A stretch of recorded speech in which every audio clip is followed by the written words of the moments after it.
You ever get the feeling like sometimes you're just not cut out for certain things?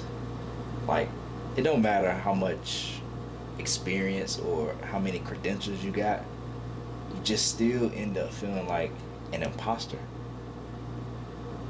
Yeah, this one's for y'all.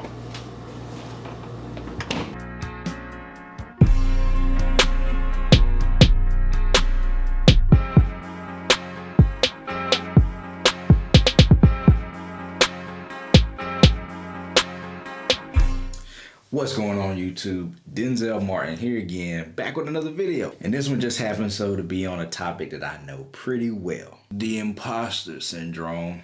The imposter syndrome could pretty much be summed up like this. It's the mental thought patterns that no matter what you do, no matter how skilled you are, no matter how much experience you have, you still just don't feel right doing a particular thing. You feel like you gotta have some kind of national or regional credibility given to you before you can say that you are this or you are that. But let's just cut that part out right now. If I'm being completely honest, this is something that I suffer with sometimes. Like when I first started trying to make videos and be creative and just express myself creatively, for some reason I felt like I couldn't even say that I was a creative, only because I was comparing myself to so many other people. And that's mainly where the problem lies with a lot of us. We do too much comparing. In the world that we live in, society pretty much does that to us.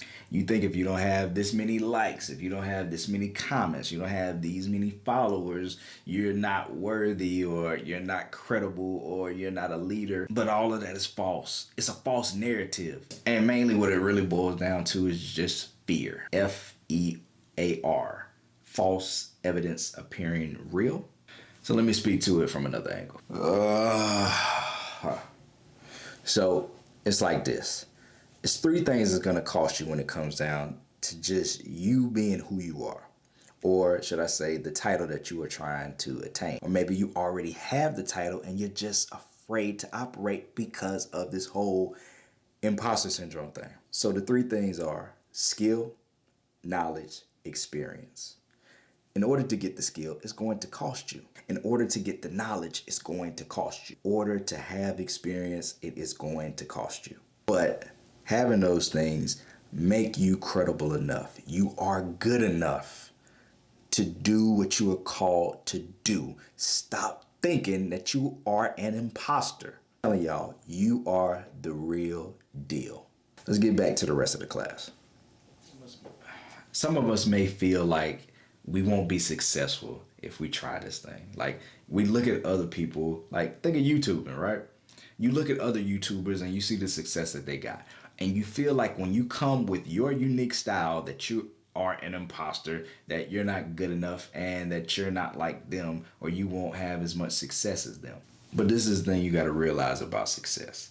You have to internalize success. Success has to be a part of you. Success has to be a part of your daily routine. And how that happens is you got to sweat the small thing. And when I say sweat the small things, I'm talking like washing dishes. Washing dishes is like a chore to a lot of us, right? But the moment that you make a dirty dish, just clean it right away, put it away. Boom, you're successful. Washing, drying, and folding clothes. Once they're done, put them in a basket. Take them somewhere where you want to fold your clothes and just fold them up. Go put them away. Put them on hangers. It doesn't matter. Boom, successful. Or the most obvious one of them all, making your bed in the morning. As soon as you get up, turn around, pull the covers tightly, neat, mash it down, pat the pillows, whatever you got to do, fix the bed. Boom, you're successful. That's what I mean when I say sweat the small things.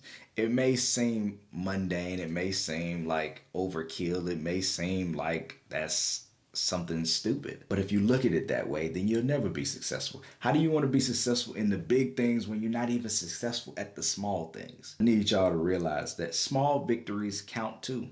Small victories matter.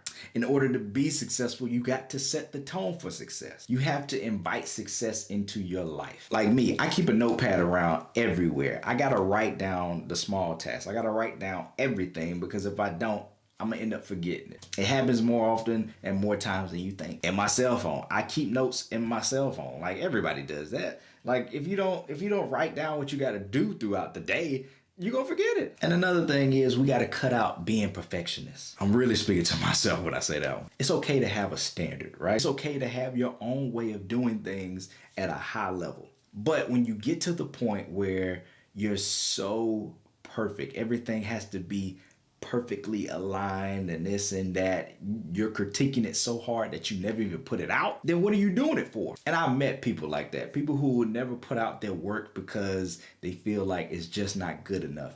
But lo and behold, it's good enough. It's great. It is the best it could be. Just put it out. So in order to break this whole imposter syndrome effect, I want to leave y'all with 3 things, right? So tip number 1, you got to challenge your thoughts. Every time the thought comes in your mind that you're not good enough, that you don't have enough credentials, that you don't have enough skill, or you don't have enough experience, how about remind yourself that you are, that you do have those things, that you are capable of doing it. Like, check your own resume. Tip number 2, stop the comparison. Stop comparing yourself to all the people that you look up to, all the people that you admire. It's okay to strive to be great. It's okay to look towards the greats, but it's never okay to get to the point where you're comparing yourself so much to them that you're afraid to even take the first step. And last but not least, tip number 3, know your strengths. You got to know your superpowers. Know what you're capable of. Know what you can do. Like me personally, doing videos, it took me a couple years to put a cell phone in front of my face and start recording. I knew I could do it. I knew I was outgoing enough to do it. I knew that I had the skill necessary to do it. But I would psych myself out, and I would allow the spirit of imposter syndrome or perfectionism to keep me from doing what I was called to do. So before I go, I'm gonna leave y'all with this, right? One of my all-time favorite superheroes is the Scarlet Speedster, aka the Flash. And one of my favorite lines that he's ever said was, "You may have my powers, but you have about 0 imagination on how to use them." So what that says to me is, I have my own superpowers. I have my own unique DNA. I bring something special to the table. And no matter what anybody else tries to come behind me and do, they'll never be able to replicate and do it the way I do. And the same goes for you. So that about wraps up this video. I hope y'all was able to get something from it. The imposter syndrome is real. People really suffer from these types of thinking patterns. But if you use those 3 tips that I gave you, or a variation of other tips, you'll be strong enough to break those patterns and be able to step out and do exactly what you called to do, what God destined you for. Get out there and get the work done. But you already know what to do from here. Go down, hit subscribe, hit that like button, and hit that bell to turn on the notification. And please share. And just know, if you were a fraud, I'd be able to tell.